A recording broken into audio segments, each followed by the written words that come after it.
Welcome to Wholesale Hotline, where we cover everything to do with wholesale real estate. I'm Jamil Damji. I'm Brent Daniels. And I am Pace Morby. And together we cover the most important parts of wholesale real estate. Lead generation. Conversion of sellers into contracts. And dispositions. Guys, remember when you're watching this show, do us a favor and squad up in the comments. Make sure that you are liking and subscribing to the YouTube channels and in the Facebook group Wholesale Hotline.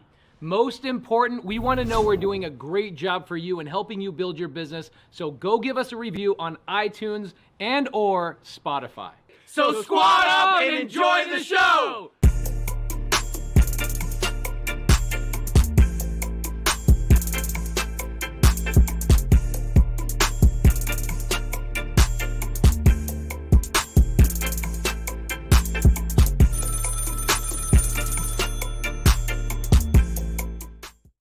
Welcome to Wholesale Hotline number 159. I'm Brent Daniels, Mr. TTP, Mr. Talk to People, sitting next to the man, Jamil Damji. How you doing? How are you? Fantastic. How are you? Just wholesaling deals?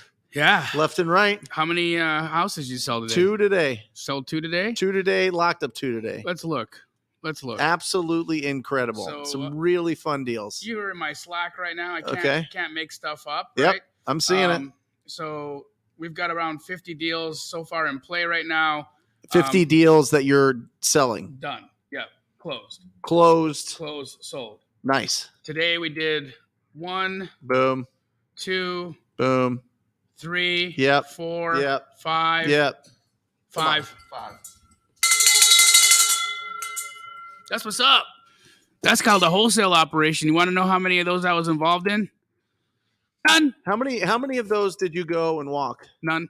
How many of those did you take pictures of? None. How many of those did you talk to the buyers? None. How many of those did you talk to the sellers? None. How many of those did you open up escrow with? Ooh. Well, me personally? Yes. None. My company did. Right. My company opened escrow. So let's break that down real quick. So people, how do you find these deals? Are people bringing you these deals? Yeah, so the majority of Keegley's business, again, will always be from agent outreach. Yep. So our juicy, big deals come from our outreach campaigns to realtors. Okay. I teach that in the Astro community. What do you mean? What do you mean juicy big deals? So you know how we've got this idea in our head that when you co-wholesale or when you JV a deal, you're going to make a smaller profit margin than if you were seller direct. And that's real. Okay, why? Because if you're JVing, there's more people involved in the deal. That's just the reality of the situation, right? They also say that Keegley doesn't do any seller direct deals. Well, that's not true. Right. I do lots of seller direct deals. There just happens to be an agent involved in every one of them. Sure. That's it. Sure. So how do I get deals direct to seller? I work with real estate agents, and we send text messages to every agent in America and find out if they have anything coming to market that's in original condition or needing some or additional work. Yep. Or if they have a sticky situation we can help a seller get out of. Love it. And that's because distress is not just the condition of the property. It's also situational. Financial distress, emotional distress. I mean, those are the 3 buckets. The condition is one of them. Yep. And that's a huge one. Yep. That's why I have ugly houses, big checks everywhere in this office. Yep. Is because that's where you can focus and really you can find, that property's in distress. But there's people that can't afford them anymore. There's people that they inherited this property and maybe there's a lot of emotions tied up with it because the family was there. The family gets a piece of all these things or whatever it is. There's so many different opportunities out there to find people that want to sell their properties fast for cash and be done with them. absolutely. The key is always being able to understand what potential exists in the situation or the property, right? I have this example of the mansion I sold in Arcadia. Mm-hmm. Sat on the MLS for over 6 months at $900,000. Yeah. Right. Monique Walker had been trying to sell this and everybody was looking at the house as though it was just a mansion, a 6,000 square foot mansion in Arcadia. Nobody could understand what to do with the house. And it was so custom that when they listed it on the MLS, all the people who could afford that price point were like, yeah, I'm not really feeling your vibe in here. Right. Like the deal was this older gentleman had constructed the house for he and his wife. Mm-hmm. They were very eclectic. Yep. She passes away of cancer in the middle of construction. He finishes the house. Yeah. But now every corner of the house reminds him of his wife, Mm-hmm. right? From the built-in fish tank in the walls to the travertine that they had chosen for the floor. Everything reminded him of his wife, and he couldn't handle it anymore. So he lists on the MLS. Nobody wants to buy it. Yep. She comes to me, and I look at it and I say, it's interesting. This is a 6,000 square foot mansion, and everyone is focused on the condition of the mansion. Mm-hmm. But what if we bulldoze the mansion? Well, that brings me up something to keep going. Well, Yeah. it was sitting on an acre of land, and Mhm. an acre of land in Arcadia is actually worth $1 million plus. Yeah. So all of a sudden now we have a $900,000 listing of a house on a piece of land that's worth more than the house itself. Right. So what do? I package the deal. I Mhm. sell it to a developer for $1 million. Mm. I make a $100,000 assignment fee. I give half of that to Monique Walker for Mhm. helping me. Yep. The seller gets his $900,000, all net to him. He pays Monique no commission. Yep. So he gets 900 net. If I had come on the MLS and done that deal with him, he would have paid $900K minus 6%. Because he would have had to pay Monique, he would have had to pay my agent. So we got the seller more money. Mm-hmm. We closed faster than a traditional financing offer would have closed, and we saved the day. We helped this individual out who was in a situational problem that he couldn't get out of without a creative solution. I love it. Tell me some more. Okay, so you got agents sending you deals. Yep. And then you've got other wholesalers sending you deals. And then we have other wholesalers that we get deals from. Do they all now? Is it one of those deals where you guys are on lists and you see these properties and you just grab these properties and put it on your list and send it out there? No, that's okay. So what you just described right now is called a daisy chain. Right. All right. That's when you are on another wholesaler's list, and instead of asking for permission to market, you just grab the information and send it out to your list. Personally, Yes. I don't have a problem with people doing that to my properties. Okay. I don't personally have a problem with it. Right. Why? Because I come from the viewpoint of more eyeballs, more money. Right. Okay. Now, a lot of people don't share that sentiment with me, and I understand why. You don't know the circumstance of the seller or what maybe a wholesaler doesn't want a seller to see the marketing. Yeah. You don't really understand who's going to see the house. You don't have contractual control, and it's illegal because you don't have equitable interest. Okay. See, here's the deal. The reason why I'm able to send out all the houses I send out, Yeah. all of my agents are licensed Got it. at Keegley. Okay. So I don't even need an option agreement to market the house because a licensed real estate agent is marketing the contract. Got it. However, Yeah. to make it even more legal, we get options signed. Mm-hmm. An option or written permission stating that we have transferred equitable interest to Keegley in order for us to market the contract. Would that be a text? Can somebody text you? It can be as, I mean, obviously not as formal. it's not as formal, an option. but it's satisfactory. Right. Having written permission in the form of a text or an email from another wholesaler stating that they allow you to market their contract is giving you or transferring the equitable interest to you in order to market it. Now, I prefer options. I prefer signed JV agreements. That's the way to go, but not every wholesaler is going to sign a JV or sign an option agreement. And so just getting written permission from them, in my opinion, again, there may be some real estate boards across the nation that may not agree with me. But in my opinion, written permission should suffice. However, at Keegley, everybody's licensed, so it don't matter because licensed agents can market whatever they want. They're real estate agents. Do you find real estate agents to work at Keegley, or do you find the right personalities and get them licensed? Both.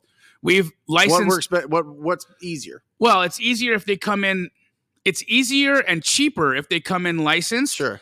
But in the long run, it's harder because retraining a retail licensed agent how to do business in the wholesale space is like trying to teach a cat how to be a dog. Right. It's hard. What do you think? What do you think's the biggest limiting? What's stopping them from just understanding it right away? That if you took somebody that was interested in wholesaling, they're like, I want to work at Keegley, and then they come in. Why don't real estate agents understand what wholesaling is? Well, real estate agents have, for the most part, gone through a licensing rigmarole Yep. that is mainly focused on the legalities of real estate and how not to go to prison. Right. Yep. So as a real estate agent, you're not even taught how to comp at licensing school. No. They don't even teach them how to comp houses. Right. They teach them how not to go to prison. So you come out of licensing school pretty vigilant and pretty worried about all the different ways you can misstep and all the different ways that you can screw things up. Yeah. Again, why do wholesalers and real estate agents not work well together? Honestly, I think prior to Brent Daniels, prior to Jamil, prior to Pace, there was an old guard of educators out there who taught wholesalers to lie. Yeah. They taught wholesalers that they need to lie to real estate agents. They taught wholesalers that they need to lie to other wholesalers. They taught wholesalers that they need to lie to their sellers. They taught wholesalers that they need to lie to their buyers. They told wholesalers, lie to everybody. Nobody likes you. Nobody wants to see you make money. So that was the mentality that a lot of wholesalers came into the business with. Right. That what I do is shady. What I do is not above board. What I do is sneaky. Stay in the shadows. Yeah, so it makes people feel like being a gremlin is how wholesalers need to operate. Yeah. But the fact is I've been involved in transactions where publicly traded national home builders are wholesaling. I did a deal with D.R. Horton, America's home builder. Okay, they took a property that they had under contract that I was the seller on and wholesaled that bitch. I got wholesaled on by a publicly traded national home builder. And I didn't find that shady. No. And neither did the title company or the real estate agents, the commercial real estate agents that were involved and that were a part of D.R. Horton's business model. You think the real estate agent that was representing D.R. Horton said, hey, CEO of D.R. Horton, shh. Yeah, we don't want anybody to know that this is a buyer, so make sure you say your contractors when you're walking around. Right. You think that happened? No. Right? Why are we treating wholesale like it's some guy in a trench coat in New York City with a bunch of watches in his jacket? I don't know. It's not. Yeah. I hope I gave you guys a good visual there. And how many, percentage-wise, do you think, how many are coming from agents sending you guys deals versus other wholesalers that need help selling? Because that's a big part of your business. Big part of your business is, I would say, hey, listen, I've got the buyers. You guys go find the deals. Because a lot of TTPers are working with a lot of Astro. Yep. And very, very, very closely building their businesses together because we're finding these incredible deals, but we might not have the buyers. Yeah, you're focused on, and here's the thing, Brent, it's good to focus. It's good to have a direction. Look, your TTP students are going to get to their first deals a lot faster if they focus on staying on the phones, talking to sellers. Right. That's it. Yep. So let's stop worrying about building buyers lists. Let's stop worrying about Podio. Let's stop worrying about all these, extra details, all these extra things that make you distracted from the bottom line, which is getting contracts, right? My Astro community, I teach them how to work with other wholesalers and go and find significant buying opportunities and buyers.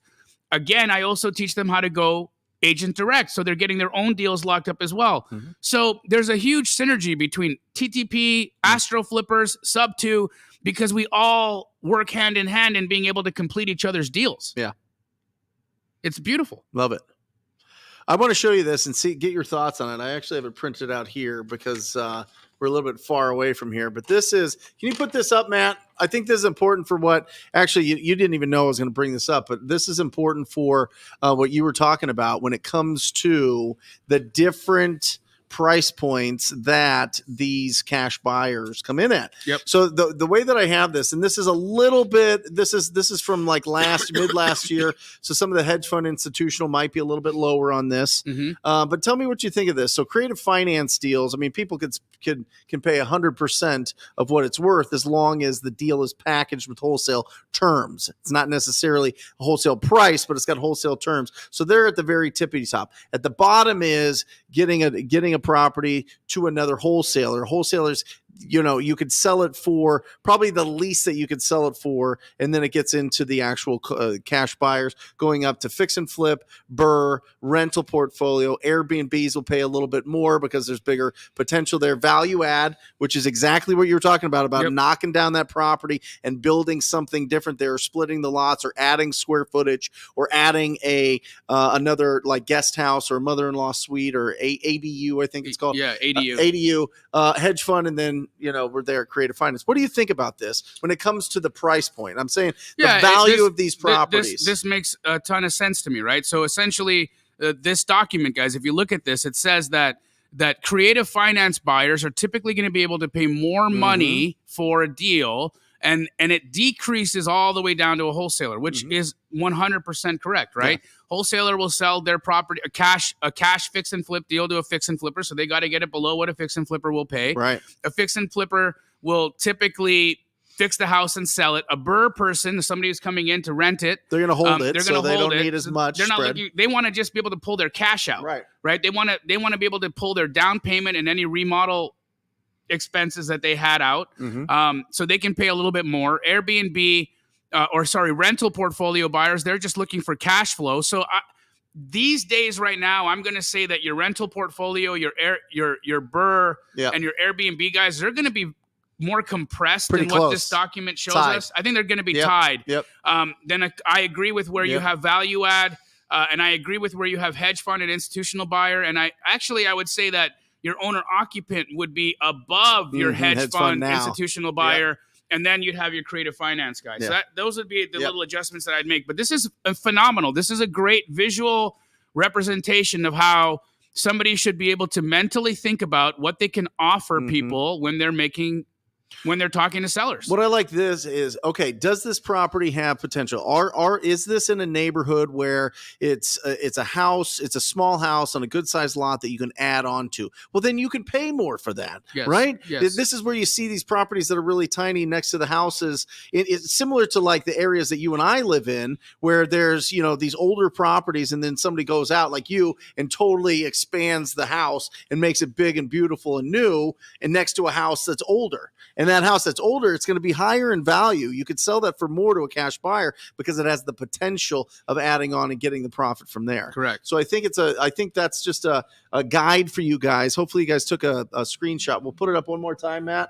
Take a screenshot if you don't have it, and flip around that owner-occ and hedge fund institutional. Those guys have gone lower. Owner-occupieds are paying more now than the hedge funds, because at a time, hedge funds were paying above. There was a time when hedge funds were beating out owner-occupants time after time after time with their cash offers way above list. In fact, it's one of the conspiracy theories that I talked about on an episode of Wholesale Hotline, where I sold a house that had been remodeled. We had it on the show, Triple Digit Flip. Pace and I and Laura and Rahima had renovated a house beautifully in Maryville, and we put it on the retail market to be sold on the MLS. Yeah. And we were accepting offers over an entire weekend. Well, we wanted to sell the house to an owner-occupant. So we said, hey, first 72 hours, owner-occupants only. Yeah. So we get all these owner-occupant offers, and they were all at or above list. And then after 72 hours, an institutional buyer's offer came in, and we looked at it, and it was significantly higher than the last cash offer, but we still rejected it. Sure. We said, you know what? You're a little bit higher than our owner-occupant buyer, but we really want a family to get the house, so we're going to reject this offer. Yeah. They responded going above 50,000 above their last offer.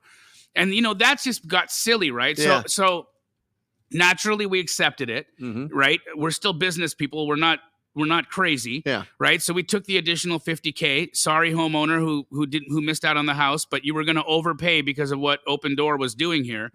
But here's the piece that really got me, was I went and looked at the holdings in the neighborhood. And I said, who owns the majority of the houses in this area here? Because why were they so willing to overpay? And then it all made sense to me. Yeah. Right? Why wouldn't they want to overpay for the house? Because now they've set a comp 50 or 60,000 above what the house is actually worth. All their other properties. Every other property became worth more money. Not only that, but it's like Monopoly, right? They get to set what the rental rate is in that area. You know what I mean? And look, this is the reason why we have politicians, screaming from the rooftops, wanting more legislation, wanting more control, wanting to control hedge funds, wanting to control investor activity, wanting to control flip activity, because when you don't control it, you get price collusion. I can't tell you what a more clear definition of price or price gouging, or what do you call that? Price controlling than what I just experienced on that sale. And is it legal? Yes. At this point, there's no one regulating it. They're buying it cash. They're buying it cash. They didn't commit mortgage fraud buying it. If they had gotten a mortgage on it, and there was an appraisal on it, then yes, you could say, hey, these guys committed mortgage fraud, but they paid cash. This is the fundamental thing. Buyers determine value. Right. The buyers determine value. That's the absolute fact. I mean, it works both ways. It works in our favor when we're making offers to property owners.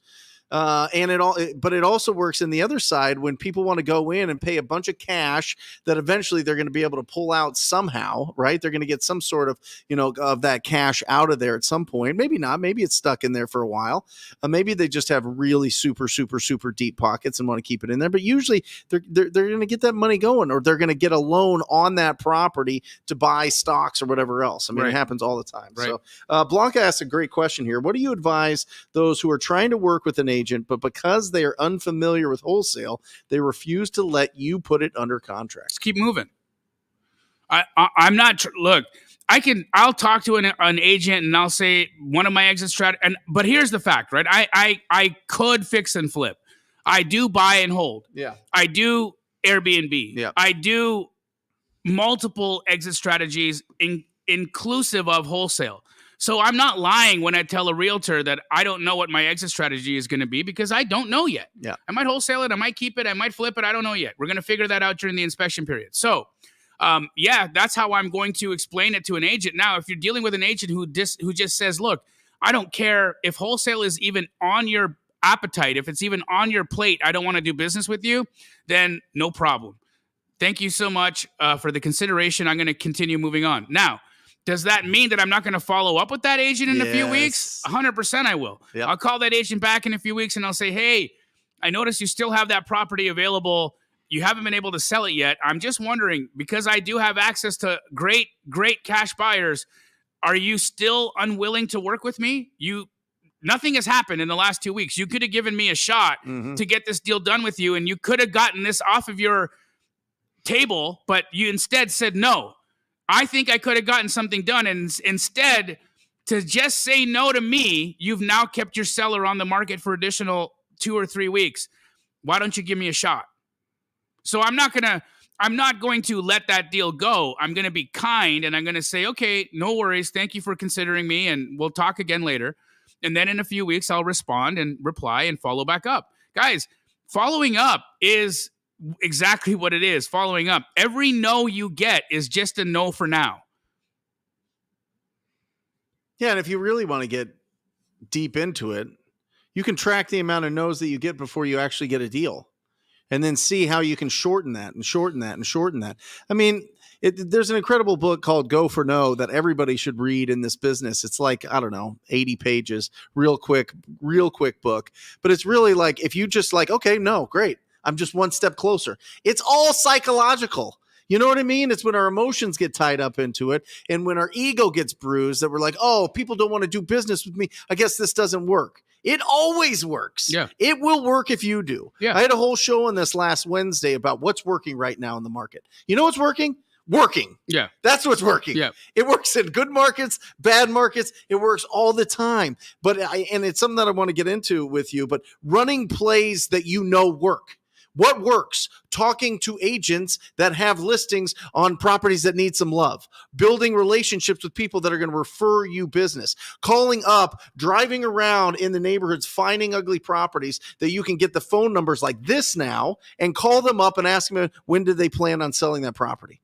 That's what works. It'll work all the time in every single market. Squatting up with people that have unbelievable cash buyers while you're going out there and finding deals works. Run the plays that work. Why are people trying to make everything up?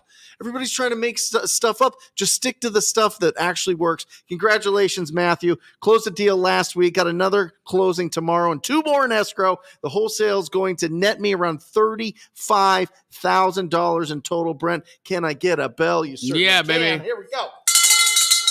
Nice job, Matt. And Matt's an Astro, and he's got another deal right now that I tried to sell for him over the weekend, and he actually rejected the offer.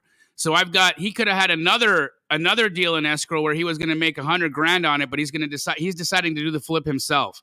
So Matt didn't even tell us how good his last couple of weeks have been. Look at Dimitri here. Dimitri's going bananas. Our wholesaler from Belgium.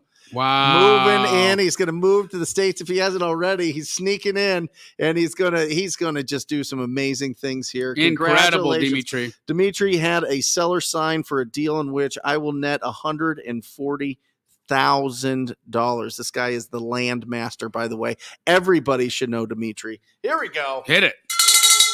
Well done, Dimitri. Dimitri will be at the Growth Summit, not to plug it, but to plug it real quick. Growth Summit 2023. It's April 15th and 16th. You're there. I'll be there. I'm there. Pace will be there. Is there. Henry Washington's there. Tom Kroll's there. Todd Toback's there. I'm going to show you 10 plays at work in this market at that event. Dimitri will be there. You guys should be there. I'm telling you. There is 20% off right now. Go to growthsummit2023.com. Check it out. Awesome. Exciting, man. That's going to be is that the first big event you're putting on? It is. Wow. Yeah.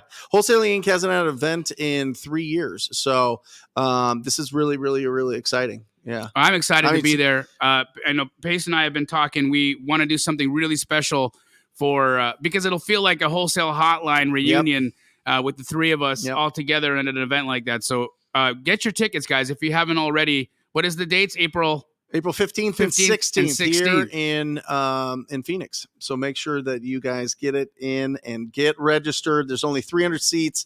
We only have about 100 left. So jump in there this week and get that. Jump in there now. All right. Awesome. Nice. Awesome job, Dimitri. And meet Dimitri, who just closed a $140,000 deal. So absolutely incredible. What's working? Dimitri will also be there and he'll be giving out loans. So there you go. Just joking, Dimitri. Please come. So what else you say? No, that's it. For the leads, here we go. Nathan, for the leads that do not pick up the phone, which is a majority of the list, what other methods should you do to get a hold of that homeowner? Great question, Nathan. You're obviously going straight to the property owner, my man. I love it. So you got a couple options. You can certainly text them. I mean, we're seeing texting pick up. We use Launch Control for that. They do a really good job, and they write a lot of the scripts. That's been a big issue in the past. But they got a team of copywriters that are doing a really good job and keep you TCPA compliant. So that's phenomenal. You can certainly go and knock on the doors if you're in the market that you're going after, Nathan. What I like doing, and it works about 50% of the time, is just take a really sticky, get the extra sticky Post-it notes and just write, call me, Nathan, and your phone number and put it on the front door. 50% of the time they call. Yeah, the sticky notes, they absolutely work. Yeah. Another thing that I've noticed worked really well. People do get a little bit freaked out, but if you're at the property, if you're near the property and you can actually physically visit it, take a selfie of yourself in front of the house and text it to the homeowner and say, "Hey, is everything good here? Just checking. There might be somebody inside," and especially if it looks like it's overgrown and abandoned, there might be somebody inside. You don't know. Who knows? But Pace and I have done that before, and we got some pretty interesting responses. Yeah, I think if you leave it kind of a mystery, and when they call, just make sure that you know kind of the area that they're calling or the neighborhood that they're calling from. So you might want to get like a call rail number that is area or neighborhood specific. And then, when they call in, it actually says it in your caller ID when they call in, and you'll be like, oh yeah, you're in the Century North neighborhood or whatever. Right. Efren, Boom. come on. Astro Georgia family here closed 2 deals this month so far for a total of $20K. Have another deal closing in 2 days for another $8K and assigned another one today for $2,500. Come on, baby. Let's go. All off market from agents. Oh. Congratulations. Absolutely incredible. Love the bell. Yes. Mark Tyler has a question here. Mark, I want you to get a little bit more specific. Mark's question was, hey, Jamil and Brent, me and my partner just finished a 3-day privy boot camp. Can I get a more clarity on how to determine the cash offer? We need a little bit more information. First and foremost, what market are you in? It'll determine how much of a percentage of ARV you need to be offering. You can also use Brent's maximum allowable offer formula. You can also just look at and see, is the house in cosmetic or full gut condition, and determine what your remodel budget will be just based off of the metrics that we have there. And then that'll tell you what your offer price should be. So give us a little bit more detail, Matt, and we can give you up that ARV we can give you offer. We can give you what percentage of ARV you should be going at, or what percentage of ARV your offer should be depending on condition. Okay. We'll put that up in just a second here. But basically, if it's above 250,000, you want to be, and this is if they're in rough shape. Don't do this if they're in really good shape, guys. Don't waste your time by throwing out a 50% offer if they're telling you that it's in good shape. But we've been pushing hard. So in my group, I've been teaching, really pushing to give everybody an offer. Conversations and offers. Like, that is what we're really focused on. Like, tattoo this on your arm so that you see it all the time. Conversations and offers, because that's what really is going to filter out the people that are unreasonable, or they don't really want to sell. You know what I mean? They would consider an offer, but they're basically like, hey, just give me like a free appraisal. Yeah. You know what I mean? Yeah. A lot of people are curious what somebody would offer for whatever they have. You know what I mean? This filters out those people and gets to the core group that actually has made the decision that they're going to sign a contract, that they're going to sign a deed, no less, transferring title to somebody else. That's what we want to be talking with. Now, you don't have to deal with that if you're going with on-market properties, because they've already made that decision. Correct. But it really helps. Here we go. You want to put that up, Matt? Here we go. 250,000, 50%, between 249 and 100,000, 35%, and 100,000 or less, 10%. And these are properties that are in rough shape. This is just general, guys. Go to Jamil's Straight Outta Comping episodes and make sure that you are digesting that and putting it into your experience as quickly as possible. Yeah, we didn't have a Straight Outta Comp on Sunday. We actually did it in the middle of the week last week to make up for it.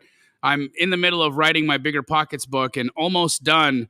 I'm in the last couple of chapters right now, and it has just consumed my life. Oh my gosh. But I'll tell you what, it'll be the best wholesale book ever written. And I mean, it's going to be put out by Bigger Pockets. Like, yeah. You know, they don't put out trash. No. You know, how's Bigger Pockets feeling about wholesale now? Listen, Bigger Pockets never had a problem with wholesaling if it was done above board and correctly. Bigger Pockets had a problem with shady and unethical behavior. Devious. And they weren't able to really see through the herd and decide who was teaching wholesale correctly. Yep. And if there were people out there that were actually doing it above board. Mm-hmm. I think the Bigger Pockets community has with open arms embraced wholesale. You were just recently on the Bigger Pockets podcast. Thursday. Congrats on that. Thank you. I saw your episode. It was fantastic. Thank you. Wanted to talk to you about the licensing requirement for rentals. You got a lot of people all fired up with that one. Yeah.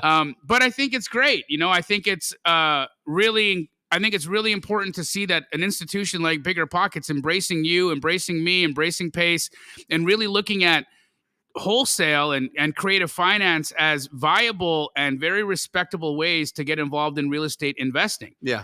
And for a lot of people, wholesale is their first transaction type. Yep. And it doesn't need to be your last. It doesn't need to just be your first.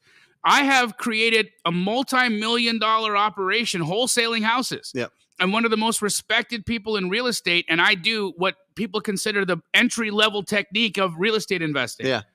How is that? Yeah. I honestly think that people should talk to 1,000 property owners before they buy a rental property. I don't think that that's wrong. I think that what ends up happening is you've got a lot of people who own rental properties that have talked to not nearly 100 people, Right. and it inflames them. Yeah. Because they think, well, why should I have to do all this work to own a property? But at the same time, talking to 1,000 people will put you in front of 1,000 houses, which will give you 1,000 opportunities to find good deals. Yep. Which will tell you 1,000 reasons or 1,000 things that could go wrong. So why shouldn't you? Why would anybody take offense to having to actually work? Well, let me guess. Because working is hard. Yeah. Okay. Working works, though. Omar, hi. Can you share your average KPI to get a deal from cold calling a month? Yes. You talk to 200 people that own ugly houses, and you'll do a deal. That's the average. 200 people having quality conversations with them will get you a deal. Awesome. Yeah. Agents? Awesome. Our agents is going to be around 50 conversations a day. Yeah. And that's not, for you, 200, is that just 200 one time, or is that 200 with a lot of follow-ups? No, that's just initial conversations. Got it. That's 200 different people that you're talking to. Obviously, you're going to do lead follow-up. Yeah.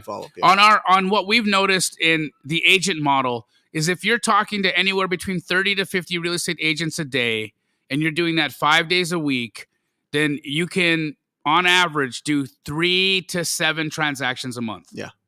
Love it. There you go. So pick either way. You got to talk to people. You got to talk to agents. You got to talk to people that own these distressed properties. You got to go out there and be proactive. Unless you have a budget for marketing. Either way, you need to have conversations and offers. So how are you going to get those conversations? Are you going to go out and initiate those because you don't have a huge budget? You're going to trade your time for those conversations? Or do you have a budget that you can get people to call you? People that are going to call you and they're ready to sell. And those are phenomenal leads. They both work. It just depends on if you have the budget to be able to do that. Because the average cost it varies from market to market, but here in Phoenix for pay-per-click leads, it was like $15,000 to do a deal. For pay-per-click, creeping up to $17,000. Yeah. For direct mail, it was like $12,000, $17,000. Like you go into major markets where there's a lot of people that have budgets to spend to get really big deals. And there's a lot of competition there. There's a lot of competition that you're going to deal with. So you got to spend a lot to be able to get them, and you can, or you can get referrals, which is what Jamil's talking about. When you build up a referral network of people that know that you're the person to bring these properties to. The thing about paid marketing that I find to be a little bit more difficult to understand or wrap my head around is how to scale it. Okay, because let's just say, okay, you've got a budget. Yeah. You put out $20,000 a month. Yes. Okay. So you put out $20,000 a month, and that gets you a contract or 2 contracts. Let's call it 2 contracts, right? Yeah. Does that mean that $40,000 a month will get you 4 contracts? Does that mean $50,000 will get you 5? No, because what ends up happening is you spend more money, but you always put your best talent out first. And then as you spend more money, your best talent gets sucked away on appointments, and they're not available to take that next call. And so what ends up happening is that you've got this, deal machine that's working for the first little bit, but then after things start to break, the more money you spend, the more deals you're not doing. It really means you're spending more money, but you're getting fewer results. So there's this sweet spot for paid marketing that I've never really seen operation be able to break through. And the same thing happens with cold calls, right? Yeah.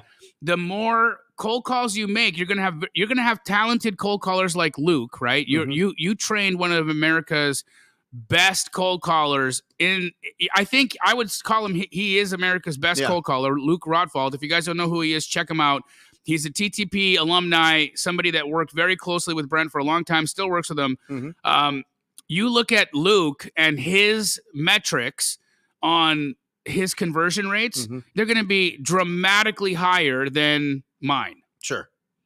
They are. He's going to be better at cold calling homeowners and getting to the meat and potatoes of their conversations and what they want to hear than I will be. Yeah. Right. So I'm going to close at a much lower percentage than Luke will. I don't even know. He might even beat you. Who knows? Oh, yeah. Right. For sure. He's phenomenal. Right. Yeah. So every cold caller that you have is going to have a different capacity or a different metric. So guys, don't take Brent's 200 conversations and say, Brent, I talked to 200 people. I didn't get a deal yet. You're wrong. No, you don't say to me, hey, Jamil, I talked to 50 agents a day and I haven't got a deal yet. You're wrong. No, there's still something else. There's another factor that is involved, and it's your ability to relate to people. It's your ability to communicate. What's your tone like? If I call 200 people and I sound like a robot, I'm not going to get a deal. But if I call 200 people and I'm a human being and I ask real questions, meaningful questions, and I make and have good conversations, I'll get a deal. So there's a bolt-on to any KPI. Don't be a weirdo. Well, it depends on who you're calling, making sure that you're pulling distress lists, and your talent. Absolutely. Right. And listen, you could talk to 200 people, but it takes 90 days. It to does. close that Yep. deal. Yep. If it's not on the market, it takes 90 days. So you're going to have people that say yes. Typically 10% of the people, if you're calling a distressed list, are going to tell you, yes, I do want to sell this property. So that's 20 people. Out of that 20, it boils down to one. Yep. Who's that one that you're talking to? Who's that one that's going to sign the agreement? That's who you're looking for. That's what you're really looking to put together. Awesome. New Life Kenya says, when underwriting a wholesale deal, should we be taking an additional percent off, like 10% off our offer to compensate for current market conditions? Yes, and possibly more. Yeah. I took 6. So that 50%, 35%, and 10% used to be 66%, 50%, and 25%. Right. So I've taken like 16% off of those. Yeah. I would also say, though, it depends on when your comp, what comp you're using and when the comp was made, right? Because you can get really specific and you can get really accurate if you use a comp that just closed. Yeah. Right. If you use a comp that closed in the last 90 or 60 days, even, or 30 days, even better. If you're using a comp that closed in the last 30 days, you don't got to make an adjustment. You only need to make an adjustment if your comp is old. Okay. So if your comp has closed longer than 90 days out, make the adjustment. Would you agree with that? Yep. 100%. Somebody was closing some deals. I think it was, here we go. There we go. Horatio got 5 contracts signed this week with 3 already assigned, total of 58,000 in assignments. Come on. Unreal. Let Horatio. us know how you found them, brother. Yeah, good job. Share what's working. Well done. Well done. What play are you running that's working? That's awesome. Shout out to Pace. Pace has been hanging out in Florida the last week. I think he skydived today. Mm-hmm. He took 75 sub 2 and Astro flipping community members and threw them out of a plane, and then jumped alongside with them. He did it with him? Yeah, he did. Has he done it before? No, it was his first time. What? Yep. Oh my gosh. Yeah. Would you do that? Have you skydived before? I have not. Would you? I have no interest in it, but Yeah, I think if it was like a big event, I'd be I'm like, too rich for that. Sorry. Yeah. Yeah, it's I have no desire for that. Yeah. I mean, I hear mixed things that it's just a nightmare. So Yeah. you did it? How was it? Terrifying. Okay. Yeah. Keep loading us up with questions here, guys. They go fast, so get them going. And so you've got us both here. Pace will be back with us next week. He's just traveling back from his long road trip over a few weeks. So Brandon Hunter asked a question. Yeah. How would you deal with a property that has no easement or access to it? Previous owner had a handshake to use the neighbor's road, but the current seller does not have an agreement, making it a nightmare. Oh, you know what this is called? A flag lot. Mm-hmm. A flag lot. Mm-hmm. I've been in one of these deals before. They're very stressful because if you have a neighbor that's not willing to sign some kind of a document or an easement that allows your current owner to use the driveway, then they can just say, sorry, you can't access your property through my property any longer, and I'm going to close off access. And now you got to figure out how you're going to access the house. Very, very, very dangerous kind of property to own if you don't have some form of control, if you don't have some kind of agreement. I also would say that it will make this property very difficult to wholesale because no buyer wants to get involved in that kind of litigation. They don't want to be involved in going and getting all of this stuff figured out. Now, on the other side of that, if you can figure it out, if you can go get the easement, if you can talk to the neighbors and you can get all the documentation and all of the things in writing to protect a future buyer, you can probably contract that initial house at a very good price, put in all of the necessary easements that are required to make the lot accessible, and then wholesale it for a nice fee because you've gone and done and added a bunch of value to the situation. Yeah, flag lots are a nightmare. Absolutely nightmare. Well, to get them, I mean, it just takes a long time. I mean, it depends on where you're at. Depends on where this property's at and how long it's going to take you to get that approved. But you're going to have a very long inspection period. And that really brings up any kind of new, when people are splitting lots or when people are looking to get something rezoned, you know what I mean? You need to have a long inspection period and you need to find very specific people to be able to buy that. Absolutely. Yeah. Absolutely. You traveling anywhere? I am not going anywhere for a while. I'm taking my wife to New York City in the beginning of March for our anniversary. What? Happy 9 years, Nat. Yes, we're going to New York, have a nice romantic 4-day trip. I'll have just finished the Bigger Pockets book, so I'll have a huge monkey off my back. Yeah. And I'll just going to go eat some good food, watch some Broadway shows, and stare at my wife, hang out with my wife. I feel like I haven't hung out with her in ages, even though we live in the same house. Yeah. Life can just get really, really overwhelming sometimes. So I'm excited for that. Why New York? We both like New York. It's a city that her and I both have a lot of good memories in, and we've traveled to before alone. And so we want to just recreate some of the better days that we enjoyed in New York and go to a restaurant that we have as a tradition. We like to go to the Boathouse, in Central Park. It's a beautiful place to sit and eat and have a cocktail and eat some salads and whatnot. It's good. I'm just going to go and enjoy the day. Awesome. Yeah. Congratulations. Thanks, man. And congratulations to Michael Reyes in Tucson. Closed his first deal for $28,000 on Friday. Congratulations.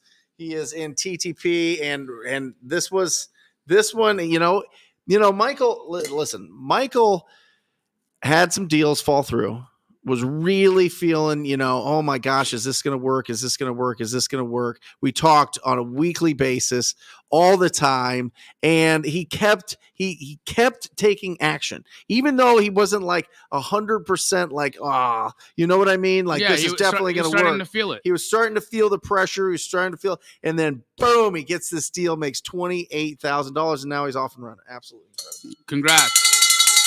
And that just goes to show, you do need to work through the times when there's no motivation. You've got to be able to push through the moments where your mind and your body are telling you you're tired, that you want to give up. When your spouse or your friends or the people in your life are discouraging you, saying that you're chasing rabbits or you're betting on a pipe dream.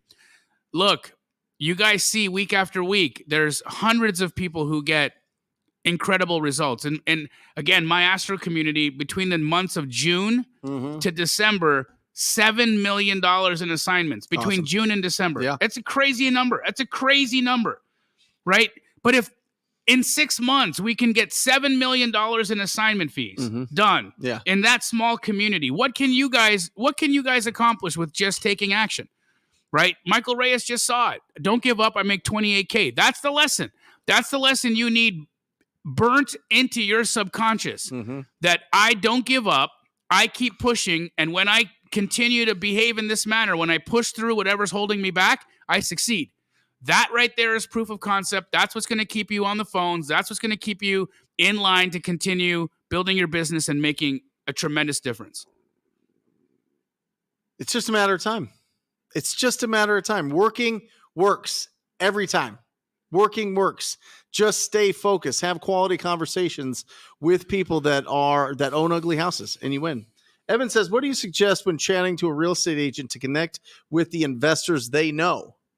Referral fee? So, yeah, great question here, Evan. And I think it really depends on what you're trying to accomplish. Okay. Which side of the deal are you on here? Are you selling a deal or are you trying to buy a deal? If you're selling a deal, okay, if you're selling a wholesale deal and you want an agent to help move it to one of their investors, what I typically tell realtors is add your fee on top of my price, right? So if my selling price is $150,000, an agent might decide that $10,000 is how much they want to make. They're going to go and sell it to their client for $160,000. Yeah. They're going to add $10K on to my price. Yeah. Right. So I don't use the word referral fee ever with a real estate agent. Referral fee is like saying vegetables to children. Mm-hmm. Okay. Real estate agents don't want to hear referral fee. Referral fee. Remember that. Referral fee is like saying vegetables to children. They don't like it. Referral fee means you're making less money. Referral fee means that you're not worth 3%. Referral fee means discounted. Don't say that. What you say instead is add your fee, whatever you like to make. Your fee is unlimited. You want to make $2,500? Make $2,500. You want to make $25,000? Make $25,000. You know your buyer. You know what they're looking for. You know how much money they want to make. Act accordingly. Mamadou. Took me 8 months of struggle to get my first wholesale deal and build the momentum. I have done hundreds of transactions since. Wow. Absolutely. I'm telling you, some of the best wholesalers that I know took 4 months, 5 months, 6 months to do their first deal, but they just stayed with it. They understood that if they just stay with it and build a healthy pipeline of opportunities, something is going to pop. Something is going to pop. And if you surround yourself with people doing this business and you don't just remain on an island all by yourself, you can go faster. You're going to feel more confident that this will work seeing other people do it. And when you see other people do it, you can ask them questions on what's going on with your leads. What should you say? How should you respond? There's only a certain amount of objections that you're going to run up against in this business, and you're going to learn how to respond to those, and you're going to be really, really good and comfortable whenever you're talking to a property owner. And once you have that skill, that's a skill that can't be taken away. The economy doesn't take that away. Life events don't take that away. Making bad investment choices don't take that away. You can always rely on the skills that you build once you build up that skill of being able to effectively speak with people that represent property owners or the property owners themselves. So you should be encouraged. You should be energized when you go out and have these conversations. Correct. And because it's building to your experience, it's building to the skills that you have. I'm just telling you, those reps, the skills, they're stored in your subconscious, and that is what affects your behavior, and that's what affects your actions. It's the people that you hang out with, the things that you read, the things that you hear, and the actions that you take. It's all coming in. It's all building in there. And so build the skills of effective communication with property owners, and you will win a lot faster than most. Or don't. And here's the thing, right? You can still be massively successful even if you're a terrible communicator by leveraging technology. Look, Hunter Runyon, yeah, he's the worst, bro. I love him to death. He's my business partner, but the guy didn't pick up a single one of my phone calls ever. Yeah. He still doesn't answer my calls. What, right? The DMs? The only way he would deal with me was through text message or DM. But I'll tell you what, he sold his first 50 houses without ever having to pick up a phone or have a conversation with anybody. Right. He did it all by text. Leverage technology, guys. Well, how did he go from that to being your partner? Well, as I said, he was massively talented at information system. So he was able to communicate with a much greater audience than I was able to communicate the way that I was doing things. And he was very talented at building buyers lists. He would find the buyers. He would find the buyers. Okay. And so for me, working with Hunter, even though he didn't talk to me, I could still do business with him through text message. For another Andy Wrong, my 17-year-old high school student that can't get on the phone all day long because he's stuck in high school at his desk. Yeah. What does he do? He goes and builds Astro Blaster, and he uses technology to communicate with agents all day while he's sitting at school. They're still talking to people though, bro. They're still, whether it be over text message or whether it be, it's still communication. It's still effective communication. It's still communication. Yes. Right. Which, by the way, I believe there's like 5. We opened up 5 more spots. The waiting list is insane right now. But we have opened up 5 more spots on the Astro Blaster. Bobby's going to put a link in the chat right now. If you have not yet joined the Astro Blaster family, hop in, guys. It's a very inexpensive tool to take your agent outreach and send it to the moon by having conversations without having to be there. How fun. Awesome. Brian, what can I pull from court places for leads? You can get probates. You can get inherited properties.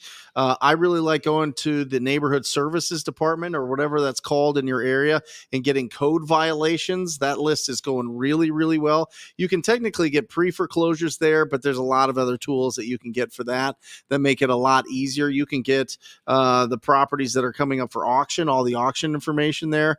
You can get a lot of interesting lists. A good one that I've heard.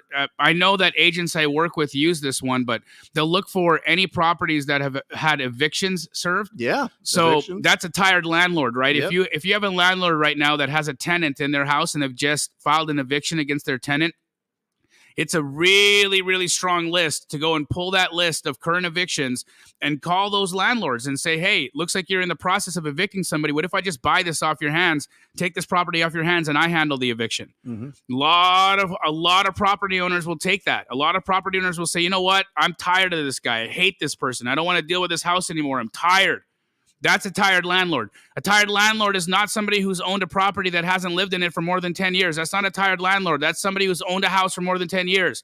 A tired landlord is somebody who's had to evict somebody. They're tired. So everybody, let's circle back while we're waiting for some more questions. So everybody that sends you, every property, you said you have 50 that you're selling right now and in Phoenix, and all of those properties are coming, like people are asking you to sell those, or they're a relationship that you have with a real estate agent, right? Correct. Okay. So how do people know to even bring it to you? You know what I mean? How do people know if somebody wants to look at this model and say, okay, I want people to bring me deals too. How does that start? Great question. Yeah. So say you're not Jamil Damji and you don't have a world famous wholesale brand and you've got to start from scratch, right? How would you do it? Well, first thing I would do is I would be doing the majority of my communications via social media. Yep. Okay. Social media is going to connect you with more wholesalers than anything else. Now, where do you find these wholesalers? Number of places. First place, Facebook groups. Yeah. Right. You've got a TTB Facebook group. I got an Astro Flipping Public Facebook group, Creative Finance by Pace Morby Facebook group. There's the Wholesaling Houses Elite Facebook group. There's a Facebook group for every city for wholesalers. Okay, there's a Facebook group you can get into and connect with and talk to people. On top of Facebook groups, where else can you go to find other wholesalers? Social media like Instagram. You look at people's IG, you see what they're hashtagging. Wholesale Houses, Wholesale Arizona, Wholesale Houses Arizona. You start looking up those areas, or you start looking up those hashtags, and then you see who's using those hashtags. And then you go see who's liking those photos. And you can go down an entire rabbit hole to see who's been involved in wholesale transactions based off of just what they're following and what they're liking on Instagram. Right. LinkedIn. People sleeping on LinkedIn. There's a lot of wholesalers that have LinkedIn profiles. Reach out to them there. Bigger Pockets. There's a huge community of wholesalers that are a part of Bigger Pockets right now. Wholesale Hotline every Monday, 5 p.m. You can come in here and meet with how many? We got near 500 people online right now that you can connect with and talk to that are doing wholesale deals. Sunday Service or Get Creative, which has now been renamed to. You can go to the Get Creative podcast. Pace has anywhere between 700 to 1,000 people that show up every week. Straight Outta Compton every Sunday on my YouTube. You can come and meet another 500 or 600 people that you can talk to. Every challenge that I do, I got on my last Astro Blaster challenge, I had over 1,000 people in the chat. Where were you? Were you connecting with people? Were you networking? Every wholesale event. Don't go to the wholesale events to go and buy their $30,000 packages. Now, I'm not saying that that coaching's not good, but go with the intention to meet people. Also, if you're going to an event where there's going to be 2,000 wholesalers live in person, how many people do you think are going to show up virtually? Why haven't you bought the virtual ticket as well? Every wholesale event, I tell my team, show up physically, show up virtually. Have somebody in the chat telling everybody, my name is Andy so-and-so from Keighley, Arizona. I can help you sell all your deals. But again, I'm still on that track of where do people find other wholesalers. Yeah. Carrot websites. Who's using Carrot websites? Those are acquisition wholesalers. Mm-hmm. Go and find out whoever's using a Carrot website. How do you tell who's on Carrot? Go to the Carrot Facebook group. See who's a part of it. See who's writing in there. See who's connecting, who's involved. Guys, the list goes on and on and on. But these Facebook groups, these social media platforms, Bigger Pockets, Connected Investor, all of these platforms are helping you connect with other like-minded people. Now that you know where all the wholesalers hang out, how do you reach out to them? Well, first off, don't reach out to them if you don't have access to buyers, okay? No wholesaler wants to talk to you if you don't have access to buyers. So if you haven't gone and started looking at a buyer's list, connect to a disposition wholesaler at least. You know how many people have done their first deal by going to an AC wholesaler and saying, hey, you have a deal for sale? Yes. Let me see it. Great. Do you mind if I work this deal? Can I send it out to some people? Sure. How much you asking? $150. Great. They go and take that contract at $150, hand it to Keighley. Mm-hmm. Hey, Keighley. Sell it. This wholesaler wants $150 for this. Can you sell it? I think we can. Yes. Okay. Give us written permission. They give us written permission. We go and take it off. We send it out on our list. All of a sudden, we sell it for $170. Go back to first wholesaler. Hey, we'll do the deal at $150. Great. Send me an assignment. Wholesaler in the middle gets it assigned to him for $160. Or yes, wholesaler assigns it to us at $160. Yeah. We assign it to our buyer at $170. We each make $10,000. Everybody's happy. What's the matter with that? It's wonderful. It's wonderful. Yeah. This is how business is done. And the people who say, no, I don't want a JV. I don't want a JV. You know what happens to those guys? They cancel. Mm-hmm. Because they're not working hard enough on selling their old deal. They do. 7 out of 10 wholesale deals cancel if they don't have somebody else involved. It's a fact. Tap in to people that have Squat up, man. Yeah, that's it. Squat up. That have the cash buyers. Steven, how would you approach 2 homes next to each other, same owners, but 5 siblings involved in both houses? I love this. We run into this all the time, Steven. You have to see what you got to see what their problem is. That's what you have to discover. Are they on Hell Island? Are they trying to get to Heaven Island?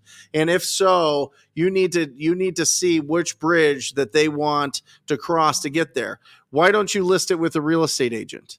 Like, you have to remove all of these different options to get down to a cash as is offer and make sure that everybody is on board with that. Okay. Because if you're trying to work with one person that's like, really wants the money fast, but the rest of the family's like, I don't care, I want to get the most money, then you're going to spin your wheels. All right. So you got to see what is the strategy here. Who is, first of all, the actual decision maker. And if they're all the decision makers, then you have to understand what do they want to do with this? Do they want to trade price for speed and convenience, or do they want to get the most out of it and put it on the market with an agent and sell it on the market? Do they want to fix it up themselves and sell it for even more money?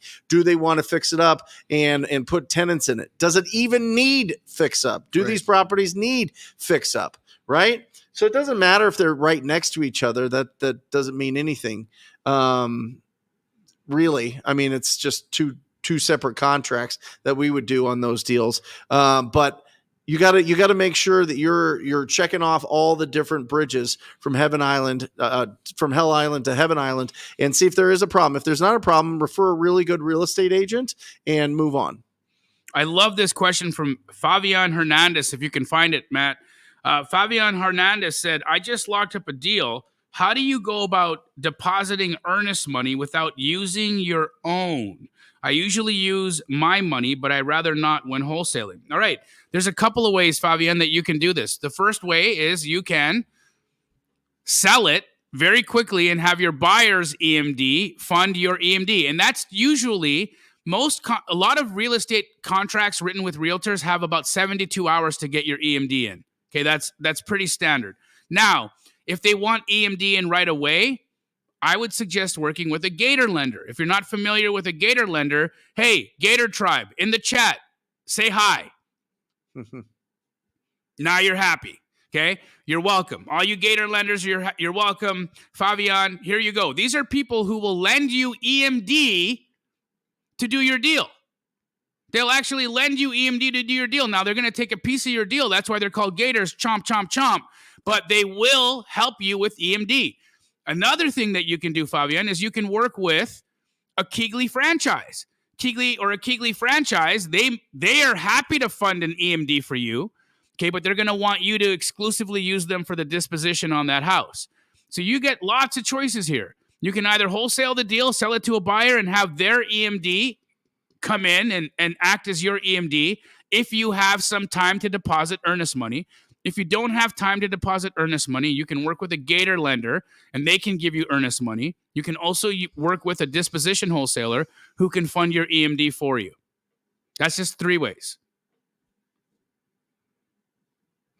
I'm curious to know how much EMD the seller is asking for. You know? Yeah, I mean, I just had a deal where a seller was asking for a $25,000 EMD, and somebody from my community, he jumped in, and it was just another Astro student. Somebody from my community said, hey, I got you. I'll loan it. Now they're going to give that Astro student who's funding the EMD a substantial return.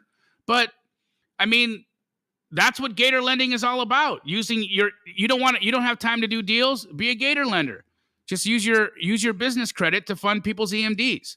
Now, guys, be careful that you're funding EMD for a wholesaler that has used the correct contracts. Okay, there's people out there pretending like that they understand what Gator lending is, and they haven't used the right contracts, and they're putting people's EMD at risk. So make sure it's actually somebody who's been through PACE's program, who's using the appropriate contracts, and they're not just some schmuck who's pretending to be a Gator lender. Because here's what happens.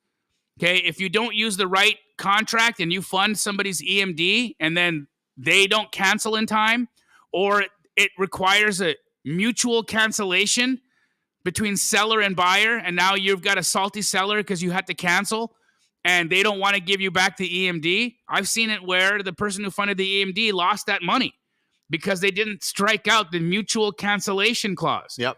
If you guys don't know what a mutual cancellation clause is, tomorrow morning, call your title company and ask them, am I in a state that requires or has their real estate contract, the standard realtor real estate contract, does it have a mutual cancellation clause? Meaning, do both seller and buyer have to agree to cancel in order to get my EMD back? If so, what verbiage do you need me to put into my contract to cancel that out and have it be a unilateral cancellation where the buyer can cancel without needing the seller's permission? Okay. On the other side of that, when you're wholesaling a house and you've assigned a deal, you don't want to have a mutual cancellation there either. Why? Say, for instance, you wholesale a deal and your buyer poops the bed on you. Okay, they don't close. You should be getting that earnest money, right? Well, if you have a mutual cancellation in your contract, you're not, because that buyer has to sign an agreement saying that you're allowed to take the EMD. And if you've got a shady buyer, and obviously they didn't do what they said they were going to do, they didn't close in time, you want to make sure that on your assignments that it has a unilateral cancellation clause. I just gave you guys $1 million worth of game. $1 million. I'm telling you guys, you don't know how important what I just said to you is. Write that stuff down. Watch this Wholesale Hotline episode over and over again until what I just said to you sinks in. How many states have mutual cancellation? Gosh, a dozen at least. I know Florida does. I think Texas as well. Possibly. Yeah. Guys, let us know. Let us know if you're in a state that has the mutual cancellation. Reed says, I'm just very worried about legal trouble and liability with these wholesale opportunities. And I have no experience whatsoever, so I don't know how to go about creating contracts. Well, welcome, Reed, to Wholesale Hotline, where we squad up. For real. Huh? He updated that comment. Oh, he updated it? It's on the screen. Oh, okay, got it. Why I'm so worried about the liability. Does transaction coordinator check to see if the contract is sound? Yeah, absolutely. Listen, you can squad up. Squad up with people that have experience in your marketplace, brother. Squad up. Find somebody that is going to walk you through the purchase agreement so that you feel comfortable and confident. And I can and listen, if you're feeling, oh, you're a minor. Okay, got it. I'm a minor really trying to get into this. Okay, good. Take your parents with you. Take your parents, squad up with somebody that's doing this. Go to a meetup wherever you're at and go find people that are doing this business. They're there. They want to help you out. They'll meet with your parents. They'll meet with everybody and get you connected and be able to do this. Do you have a lot of people that are under 18? Yeah, actually, funny enough, man, I got lots. I didn't know that it might be just the funny videos that I put out, but I've attracted a little bit of a younger audience, right? So I have multiple people that are in astro flipping that are under 18 years old. And just like Reed, they've had to use help from a parent or a guardian to help them sign their contracts. So absolutely, I completely sympathize with what you're saying, Reed, but here's what they did do. Okay, they made sure that their minor was involved in a community that would make sure that they were not going to get into trouble, okay, that they were helping them with the contracts, reading everything, making sure that what they were getting committed to wasn't going to come back and haunt them or create problems for them. But also understand, Reed, that as long as you have an inspection period on your contract, you can cancel a deal for whatever reason you want during the inspection period. The only caveat, again, is having a unilateral cancellation clause in your contract so that you can just say, hey, guys, I'm walking away. I don't want this house anymore. It's blue, and I don't like blue houses. See ya. That's enough. That's enough to cancel the deal. So you put no one at risk. You don't put your parents at risk. You're not putting any money at risk. Make sense? Believe Steve, do title companies offer real estate contracts for deals, or do we have to pay an attorney to write up the contract? From Arizona here. Go to wholesalinginc.com, brother. Wholesalinginc.com. Get into the academy. We got a free contract there. That was written by St. Clair. Sean St. Clair. That writes all of our stuff. Yep. So absolutely phenomenal. Really, really, really, really solid. So you can get it right there. Believe Steve. I like that. Rhymes. So yeah, you can get it right there, bud. And then if you need help with that, squad up with somebody in the audience here, in the group, in the community, and make sure that, if you need some help, there's people from Arizona here, guaranteed. So make sure you squad up. Awesome. Great show. Flying by. I love it. Anyway, so Hunter sends out a bunch of DMs, gets a bunch of cash buyers, finds people that want to sell the deals, matches up those cash buyers with people that want to sell those deals, all without getting on the phone. Ever. Why doesn't he like getting on the phone? I've got a number of theories, but I don't want to say them out loud. Okay. I just think that he's somebody. Well, when he started, he looked like he was 11 years old. I mean, yeah, he still looks like he's 11 years right. old. But and that's that's not a diss. That's a compliment. He's beautiful and young, and we all wish we could be that preserved.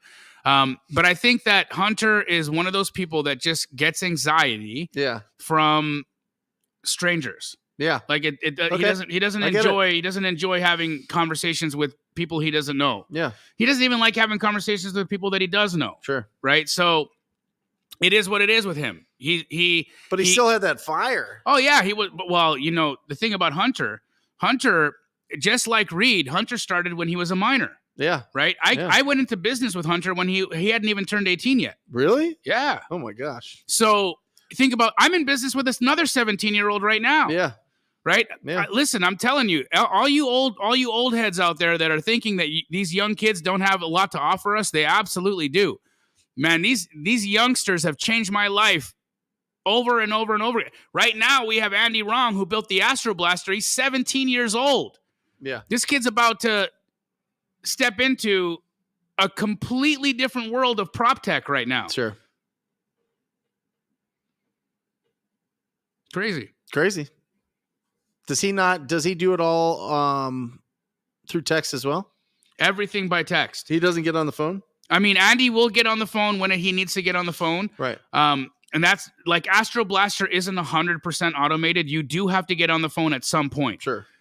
But it does 75 to 80% of the conversations for you. And it notifies you when it's your time to get on the phone. So the Astro Blaster works in such a way that if the agent says something that the Astro Blaster recognizes, oh, time for you to jump in, it'll notify you. Hey, time for you to jump in. Really? The robot's done here. It alerts you. Human needed. Yeah. Yeah. And then you get on. And then you get on and have the call. Nice. But, now instead of having to talk to a whole bunch of people all day long, you're talking to 7. Yeah. You know what I mean? Yeah. If your text outreach was handled robotically for you all day and all you had to do was call people where there was an actual opportunity, you could work substantially less all day long, which is exactly what Andy does, which is why he gets to go to school all day long and still make $50,000 a month wholesaling houses. Where does he live? Houston, Texas. Nice.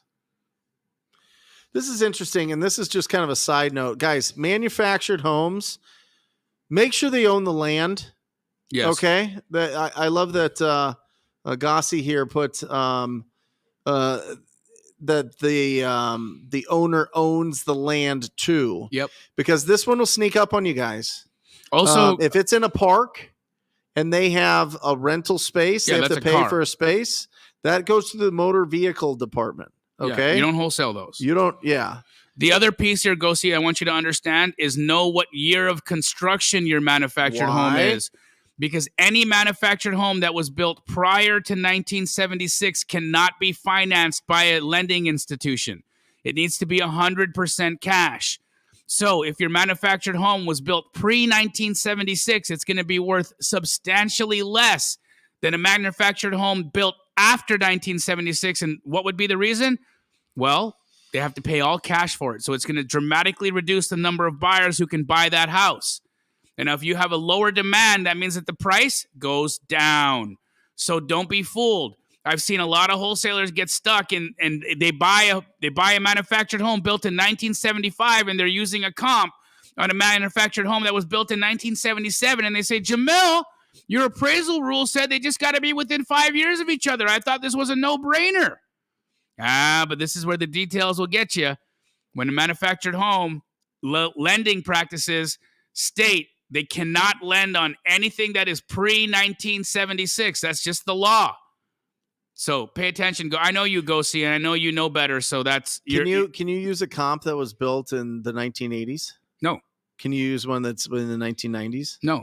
Can you use them if they're built after 2000? No. Right, guys. Don't use these comps if it was built before 1976. Now, if you have a 1975 build, sure. Can you use a comp that was built in 1955?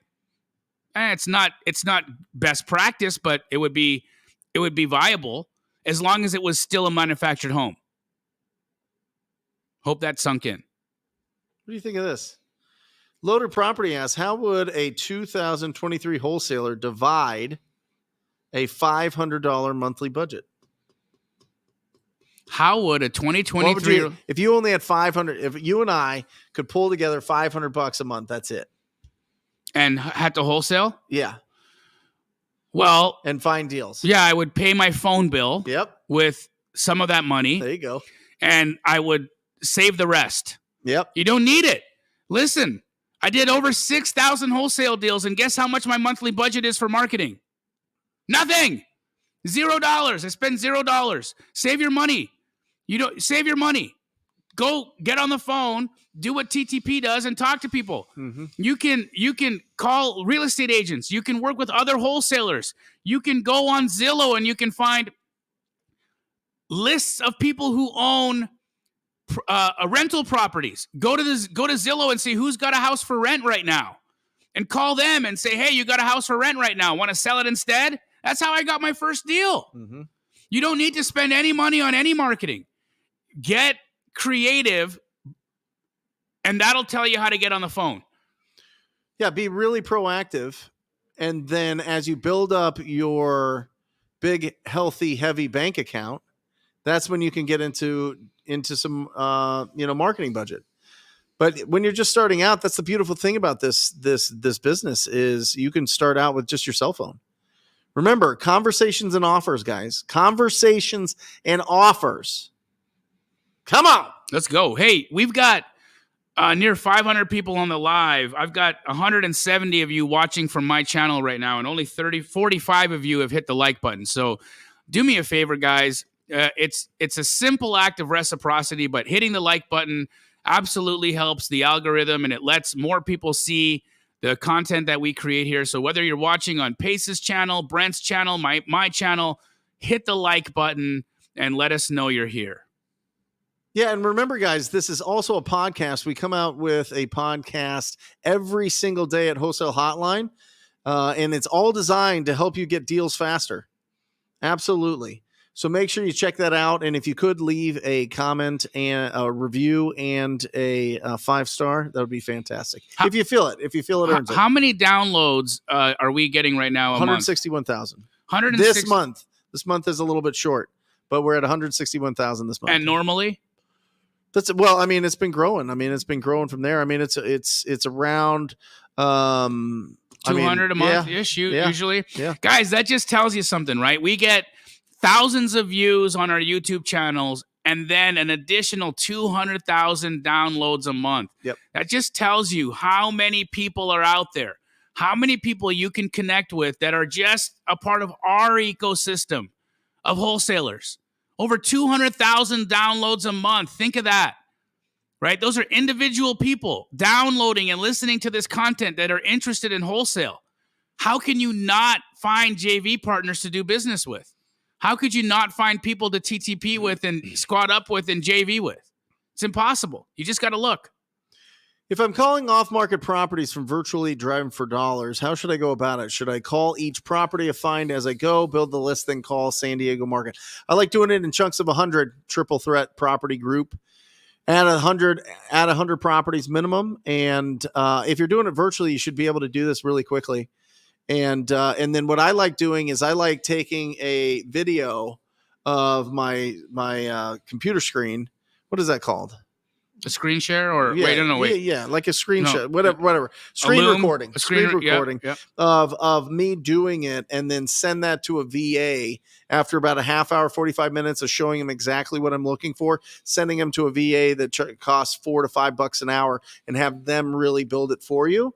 And then you can build a list really fast and go after those properties, because 80% of the properties that we find direct to seller come from driving for dollars for the people's first deals. Awesome. Yeah. I also want to say to Triple Threat, understand that human brain has a very difficult time moving from task to task. It's scientifically proven that multitasking is BS. All right. So you should absolutely do what Brent said. You should be batching your work to do one activity at a time. All right. So go build your list of all the houses, then go comp all the houses, and then go call all the houses. But don't do that. Actually, I would call before I comp. I would build the list. I would call, then I would comp to see what number they should be. But do one activity at a time. Your brain can't multitask between different things, and it doesn't do it effectively. Love it. Pace will be joining us next week, guys. Pace will be back in action. He's had a crazy road trip, and he's going to be back. So if you're wondering where he's at, he's traveling a little bit, but he will be back next week, and we all miss him. So it'll be awesome. Here you go. This is good. How about this? You should hit up Adult Swim and see if you could be the next voice of Rick for Rick and Morty. Have you ever gotten that? All the time. Really? Yeah. I don't think I sound anything like him, but apparently I do. I don't know. It's the enthusiasm. Yeah, maybe. Yeah. I don't know, but I have heard that. I think it just depends on how loud I'm getting. If I'm a little louder, I sound more Rickish. Yeah. There you go. Yeah. How should you navigate a conversation as a agent / investor? Great. So you're going on an appointment. You've got this property. It's in rough shape. Oh, wait, I'm on a listing appointment, but wait, they might want an offer on this deal. Yeah. So multiple ways, right? Let's first go down the scenario that Brent's talking about. You're a licensed agent talking to a homeowner for a potential listing. You get to the listing, you realize this house is in terrible shape. Okay, so you can tell them one of two things. You can say, look, Mr. Property Owner, I'm a licensed agent. I'm here. I'm going to present to you all the different ways that we can sell your house. First and foremost, in the condition it's in right now, I think you're going to need to do some repairs in order for it to even be financeable. Yep. I can put you in touch with some vendors who can tell you how much it's going to cost to get you into that financeable condition, but you're not going to get top dollar. You're going to sell it in as-is condition, but you're going to spend some money fixing the roof, fixing the fascia, fixing some plumbing, just making the house financeable for a lender to feel confident to put money on your house. Yep. Second thing is that you could do is you could renovate this house and you could make it beautiful. Like you've probably seen some of the houses in your neighborhood here that have sold for like really high numbers. Mm-hmm. Well, usually what happens is they've hired designers and they've done an extensive remodel, and you can do that too. And maybe that's the thing you should do. And if you did a beautiful remodel, this is what I could sell it for you at. Mm-hmm. Here's the other option. I could buy it. Mm-hmm. Now this would be me taking off my agent hat and putting on my investor hat and saying to you, I'm not going to be representing you anymore. I'm actually going to be the cash buyer on this transaction. I'm not your agent. If you sell it to me as a cash buyer, I'm not your agent. I'm just your buyer. But what does this do for you? It means that you don't pay any commission. It means that I pay cash and I close fast. And I don't ask you to do any of those repairs. You get to decide. That's it. This was my life. Yeah. This is my life the first 3 years of doing wholesale. Right. And so I would give them two options, and you would be shocked. Here's the option. You can get way more if you put it on the market. Now, if you put it on the market to get way more, it's going to probably be with a conventional loan, which means you have to do all these things. You need to be able to fix all of these things that are going to pop up in an inspection report for the bank to feel comfortable lending on this property. Does that make sense? Yes. Okay. You could do nothing, and I can give you a cash offer here. It's going to be, you're going to make less, but this is where it would be. And I'm telling you, it was most of the time when it was a rough looking property or a property that needed some a complete renovation, they went with the cash as is offer. Yep. They did. It was wild. Yeah. Even when they saw that they could make $50,000, $60,000, $70,000 more if they got it into condition where a conventional loan could be put on that deal. But that costs money. And time. And a lot of people don't have either. If they want speed and convenience, then then the price is lower. Now, that's it. Loaded property. Let's say you're talking as an agent investor who's talking to other agents. Okay, because we talk to a lot of folks that are doing agent outreach, and maybe you're an agent right now and you're like, hey, I want to do agent outreach. How do I approach other agents as an agent investor? Well, just like that. Let's just say, for instance, I'm licensed and I'm calling real estate agents. And I say, hi, this is Jamil. I'm calling from Remax Fine Properties. Look, I'm actually looking for a couple of things. Myself, I'm purchasing houses to flip. If you've got anything coming to market in original condition or needing some substantial repairs, I'd love to look at it for myself. But in addition to that, I also work with other buyers. So I might buy it. One of my buyers might buy it, but I'm a licensed agent. This is where I hang my license at this brokerage. I can close fast. I'm well referred. What do you got? Mm-hmm. And let them talk. Yeah, that's it. You've disclosed who you are. You've said you're licensed. You've said that you buy for yourself or other people, meaning that you might wholesale. Guys, everything I just said right now is the golden approach if you're licensed and you're talking to other real estate agents. Use it. Love it. That's it. That's it. That's the show. Well, Next week we'll be back with Pace. we'll be back next week with Pickle Rick. Love it. Love you guys. Check it out. Listen, check out the podcast, Wholesale Hotline. Check out, when do you go live? I will be going live again on Sunday. Love it. Straight out of Compton? Straight out of Compton. I'll be live Wednesday, 10 a.m. Actually, I won't be live this coming Sunday. I'm taking my wife to New York. Yeah. You guys, I won't be back until Wholesale Hotline next Monday. There you go. Wednesday, Brent Daniels YouTube channel, 10 a.m. Check us out. Live show. We go for an hour then. And check out Growth Summit 2023. The link is in there. You see all of us. You get the whole collection. You get Pace, Jamil, and myself all there in April. Love you guys. Peace. Or just say squat up. So squat up and enjoy the show. Yeah. Yeah. Okay. 1, 2, 3. So squat up and enjoy the show. What are you doing? I didn't say that thing. Why? I don't know. Okay. So squat up and enjoy the show. Cool. I think we should use the one where Jamil doesn't say anything.